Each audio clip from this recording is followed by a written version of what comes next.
அதிமுக பொதுச் செயலாளரும் எதிர்க்கட்சி தலைவருமான எடப்பாடி பழனிசாமிக்கு மத்திய உள்துறை அமைச்சகம் செட்பிளஸ் பாதுகாப்பு வழங்கி உத்தரவிட்டிருக்கிறது.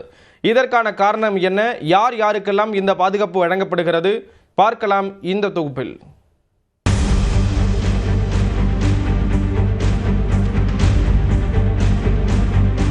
இந்தியாவில் பாதுகாப்பு அச்சுறுத்தல் இருக்கும் அரசியல் தலைவர்கள், தொழிலதிபர்கள், நடிகர்கள், விளையாட்டு வீரர்கள் போன்ற முக்கிய பிரமுகர்களுக்கு எக்ஸ் முதல் Z+ வரை மத்திய உள்துறை அமைச்சகத்தால் உயர்தர பாதுகாப்பு வழங்கப்படுகிறது.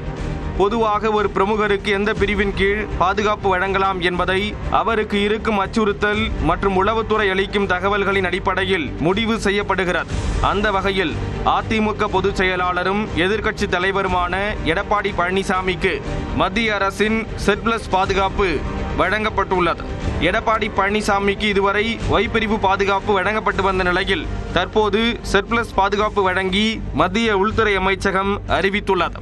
கடந்த ஏப்ரல் 25ஆம் தேதி சென்னை பசுமை வழி சாலையில் உள்ள எடப்பாடி பழனிசாமி வீட்டிற்கு மின்னஞ்சல் மூலம் வெடிகுண்டு மிரட்டல் விடுக்கப்பட்டது. அதன் பின் மே 26ஆம் தேதி சேலத்தில் உள்ள அவரது வீட்டிற்கும் மின்னஞ்சல் மூலம் வெடிகுண்டு மிரட்டல் விடுக்கப்பட்டது. மீண்டும் கடந்த மாதம் 9ஆம் தேதி சென்னை கிரீன்வே சாலையில் உள்ள அவரது வீட்டிற்கு மிரட்டல் வந்தது. தொடர்ந்து 3 முறை எடப்பாடி பழனிசாமிக்கு வெடிகுண்டு மிரட்டல்கள் விடுக்கப்பட்ட நிலையில் எடப்பாடி பழனிசாமிக்கு Z+ பிரிவு பாதுகாப்பு வழங்க வேண்டும் என்று முன்னாள் அமைச்சர் RB உதயகுமார் கோரிக்கை வைத்திருந்தார். இந்நிலையில் 2026 சட்டமன்ற தேர்தலை முன்னிட்டு மாவட்ட வாரியாக வரும் திங்கட்கிழமை முதல் எடப்பாடி பழனிசாமி சுற்றுப்பயணம் மேற்கொள்ள உள்ளார்.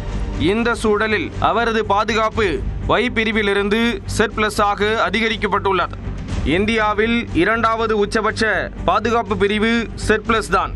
இப்பிரிவில் உள்ள விஐபிக்களுக்கு தேசிய பாதுகாப்பு படை கமாண்டோ வீரர்கள் 24 மணி நேரமும் பாதுகாப்பு அளிப்பார்கள். உள்துறை அமைச்சர் அமித் ஷா, உத்தரப்பிரதேச முதலமைச்சர் யோகி ஆதித்யநாத், மத்திய நிதியமைச்சர் நிர்மலா சீதாராமன், மக்களவை எதிர்க்கட்சி தலைவர் ராகுல் காந்தி, பிரியங்கா காந்தி, சோனியா காந்தி, RSS தலைவர் மோகன் பகவத், நடிகர் சல்மான் கான் உள்ளிட்டோருக்கும் Z+ பிரிவு பாதுகாப்பு வழங்கப்படுகிறது. கடந்த 2024ஆம் ஆண்டு நிலவரப்படி 51 பேர் Z+ பிரிவு பாதுகாப்பின் கீழ் உள்ளனர். தமிழக முதலமைச்சர் மு.க. ஸ்டாலினுக்கு Z+ பிரிவு மட்டுமல்லாது தமிழக காவல்துறையில் முதல்வரின் பாதுகாப்புக்கென இருக்கும் தனிப்பிரிவினரும் பாதுகாப்பு அளிக்கின்றனர். கடந்த பிப்ரவரி மாதம் முதல் தவேக தலைவர் விஜய்க்கு Y பிரிவு பாதுகாப்பு வழங்கப்பட்டு வருவது குறிப்பிடத்தக்கது.